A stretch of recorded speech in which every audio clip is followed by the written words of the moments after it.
Before I start, I just want to apologize if you hear any meowing in the background. I'm currently at my parents' place right now, and my cat does not like being there, so... Anyway, hello everyone. It's summertime, and you know what that means? More videos, right? Actually, no, I'm so sorry. I'm flying out to Atlanta in 3 days to be in an opera, and I'll be gone until the middle of June. Anyway, I've been seeing a lot of 2020 discourse on TikTok lately. Nothing all that serious, mostly just people split into two main groups. I opened the door and let him in, and now he seems to be happy. Anyway, these two groups are 1, I wish it was 2020 again, and 2, 2020 was so cringe. I mean, I kind of lay in the middle of the road of these two options here, and I'll explain why in this video. But I've already spoken about cringe culture, and as you could probably guess, I was about as 2020 and 2020 as 2020 could get. I tried to dress scene, though I clearly wasn't a size 0, so your girl tried the best she could. I had and still have a cosplay account on TikTok, and I love My Hero Academia so much it was practically its own mental illness. No, seriously, it was one of the most intense hyper-focuses I've had since Hamilton, but that's a topic for another video, and I will never get that 1.5 years of my life back.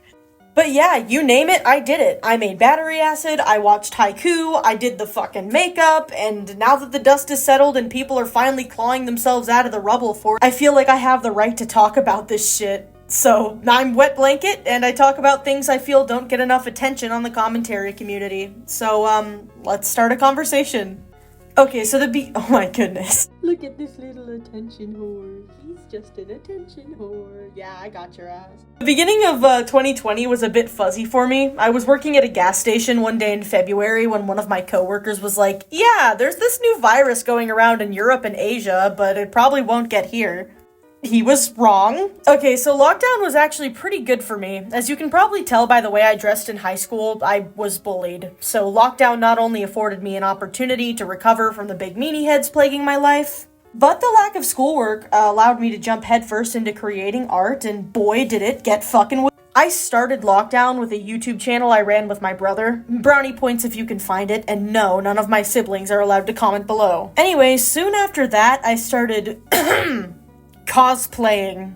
I was already in a lot of fandoms before this started, so it kind of seemed like cosplaying was the next natural step because I already had such an inclination to create art and I really like creating like crafts and stuff with my hands. But at first my cosplays were just for my own creative purposes and I only posted them privately and never really intended on going public with the whole thing for fear of being more bullied than I already was. Due to this, I really only cosplayed from one series, and all of these cosplays were from my closet. The series I cosplayed from was very briefly mentioned in my cringe culture video, so stop me if you know this one, but it was Beyblade Metal Fight.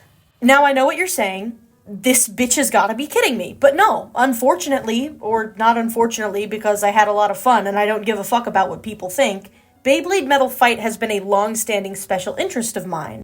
I've seriously liked this 3-season long series since it started coming out in 2010. Like, I don't watch any of the Beyblade series that came out before or after it because in my opinion, they're all garbage. And the only reason that the 2010 one isn't garbage is because it's nostalgic. Anyways, seeing as there was obviously no fandom for this media that was made to sell spinning tops whatsoever, I downloaded an app called Amino, and it was all downhill from there. Now, I know people have a lot of very valid things to say about Amino and how it, like, steals art and all of that shit, but, like, I had no idea, so, I mean, I downloaded it anyway just because I just wanted people to interact with about this. And it was quite literally the only app that had some semblance of a fandom of Beyblade Metal Fight. Like, there wasn't even a Tumblr on this shit. That's how niche this shit was. Anyway, I actually ended up meeting a couple of cool people, and, I did fan art, I did makeup looks, and I even filmed myself picking up Beyblades in the dead of night in a sketchy town. I won't go too far into detail regarding my Beyblade escapades. Perhaps I'll make another video on it someday if people are interested, but it was this support I got from Amino that led me to post my first actual cosplay on TikTok.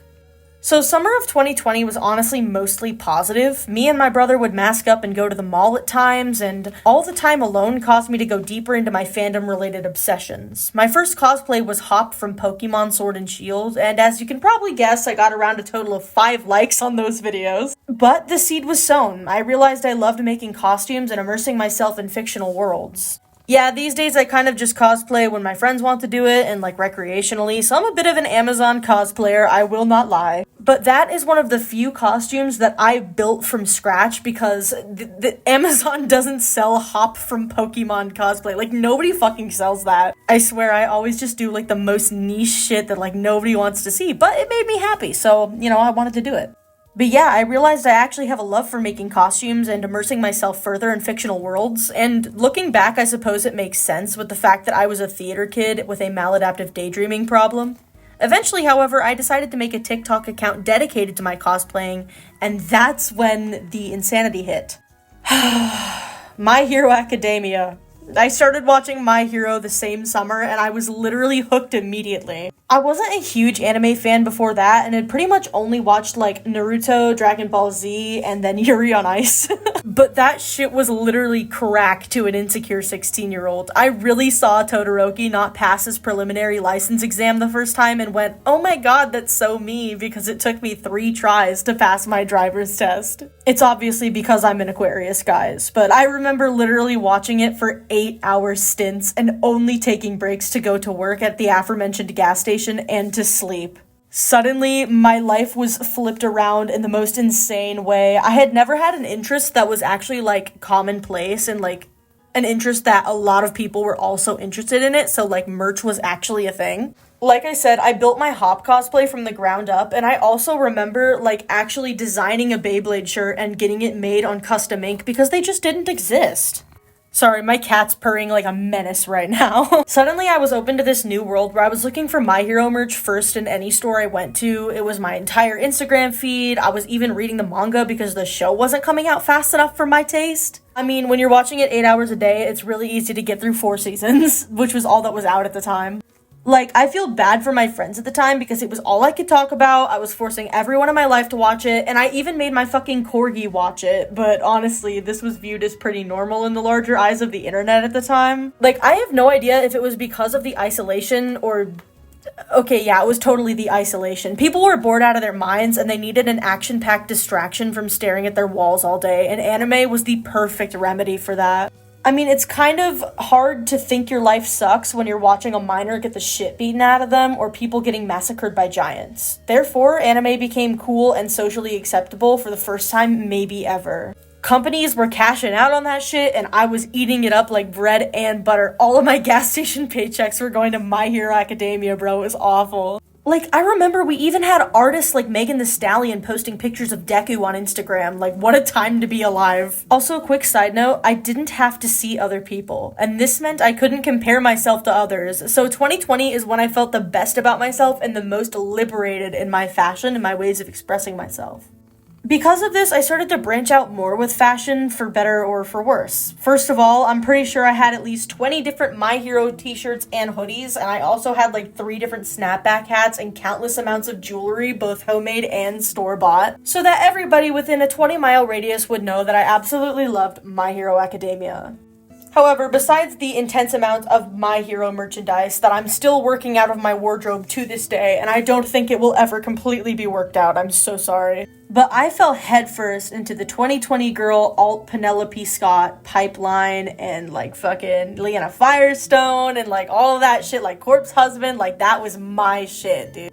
I guess we could call it a sophomore slump. But on top of all of that, I was also super into Haiku, the volleyball anime, and like simping for fictional men. Which like, that was something that was like seen as so normal. Like everybody would talk about who they were simping for. My cat is playing with a ping pong ball right now. What the hell? Do it again. You are literally 12 years old. You are not a spring chicken. I don't know what you are doing, bro. The actual star of the show, to be honest. Yeah, this is my setup. Look at this fucking...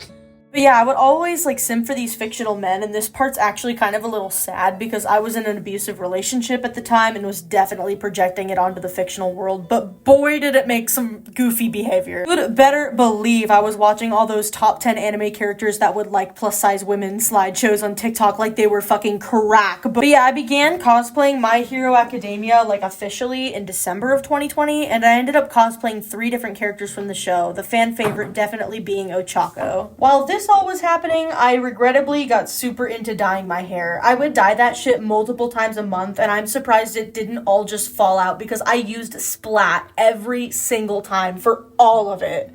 Like, it got to the point where my hair literally would not hold dye anymore. Like, I would dye it and it would all wash out within like one wash. Like, that's how expanded my hair follicles were. It was awful.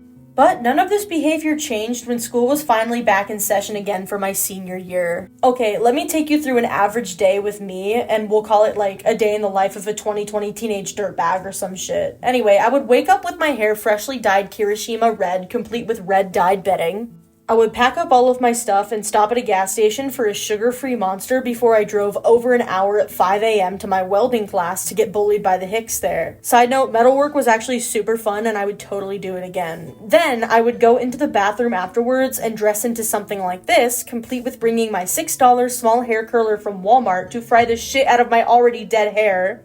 And then I would put on the candy I made during class the day before. Yes, I would actually do this. After that, I would drive into the town I went to school in and would have an hour to kill before I actually had to be there. For some reason, my welding class was super fucking early, and in a community college a town over. Don't ask me why. Anyway, naturally, I'd go and pick up another sugar-free Monster on my way there and loiter around on the steps at a nearby church. While sitting on the giant concrete steps, I would make anime audio TikToks and listen to creepypastas. After that, I'd go to school feeling like the baddest bitch alive in my sheen dress and beaded Chuck Taylors bought on Amazon and customized by yours truly. Sure, I would get stared at, but fuck it, they obviously wish they were me. After school, I'd take my siblings home and then either go to theater practice or work, depending on what day it was. My weekends consisted of cosplaying, taking long walks and listening to Vocaloid, alt music, or anime soundtracks, and, of course, watching all my favorite shows. Here's a shitty interview with one of my older siblings that was forced to share a space with me during this time. This is such an unflattering angle. That's good. My foot looks like it's bigger than my body. So I'm making a video on a retrospective of 2020, and specifically like the fandom culture and like the anime pilled bullshit and like the Penelope Scott alternative fashion. You look like you're having war flashbacks. Yeah. How was it living with me? I mean, I don't know. I feel like a lot of that style and a lot of that personality stemmed from pre-existing things, and it kind of just blew up in 2020 because everyone was alone with free time, way too much free time, and they kind of just elaborated on that sort of style, I guess. I just thought that you were being extra Liza-y. Yeah. Oh, do they know your name?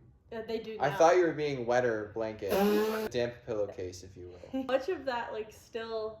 Do you think that I'm still that person? Or do you think that it's mellowed out a bit? You still think you're that guy, huh?